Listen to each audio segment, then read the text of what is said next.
To 'yan Najeriya, babbar dama ta bayyana a gare ku.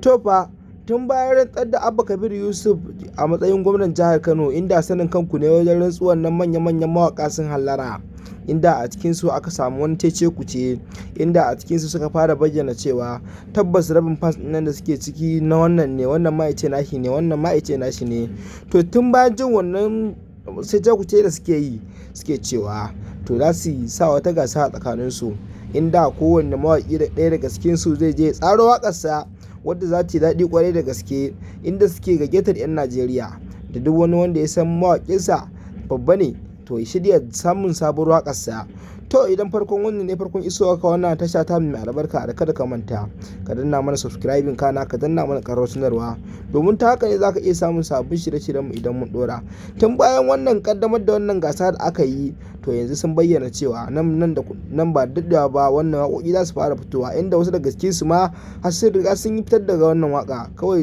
lokaci suke tira yayi a sake wannan waƙoƙi, inda suke cewa za su yi taro ne a wani babban hall, inda suke cewa dukkan wani mawaƙi tabbas dukkan wani fans ɗin ta zai shigo cikin wannan gurin to free ne. To 'yan Najeriya, ga dama ta bayyana gare ku, muddin ka san akwai jarumin da yake burge ka a cikin wannan waƙoƙi da za su yi, to za ka iya bayyana ka je a matsayin fans ɗinsa. Kwandalarka ba ta ciwon kai ba, sisin ka bai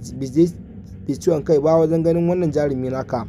To 'yan Najeriya, sai ku yi harama ku kinza domin tarbar wannan gasa da za a yi, domin samun 'yancin kai na ganin jaruminka shine wani ma shine babban burinsa a rayuwarsa. To mai saurare, ka biyo mu har zuwa ƙarshen wannan bidiyo ta jin da ta kaya, don sa muku wani ɗan gajeren bidiyo da suka yi a tsakanin nasu, inda kuma suke shirin sakin waƙoƙin nan ba da daɗewa ba. Amma mai saurare, ina jaddada maka ne da kada ka manta, idan wani ne farkon isowarka a wannan tasha mai albarka, da kada ka manta ka dangwala mana subscribing kana ka dangwala mana alamar ƙararrawa, domin ta haka ne za ka iya samun sabbin shirye-shiryen mu idan mun dora. Tun bayan wannan gasa da aka kaddamar wadda za a yi ta a nan ba da daɗewa ba, tabbas kowanne ya je ya kintsa ya yi niyya domin ganin fans ɗinsa. Tabbas sun tattauna cewa tabbas idan aka bayyana wannan gasa da za ta yi matuƙar ƙayatarwa, sannan kuma wani mawaƙin zai ƙara tumbatsa idan duniya, sannan zai ƙara samun suna. Wannan abu da suke yi tabbas ci gaba ne ma a tsakanin su, inda wasu kuma suke ganin cewa wannan abin da suka tattauna tabbas ci waye ne a tsakanin su, inda ta yaya kana celebrity zaka zauna zaman cewa wai kafuwa na mutane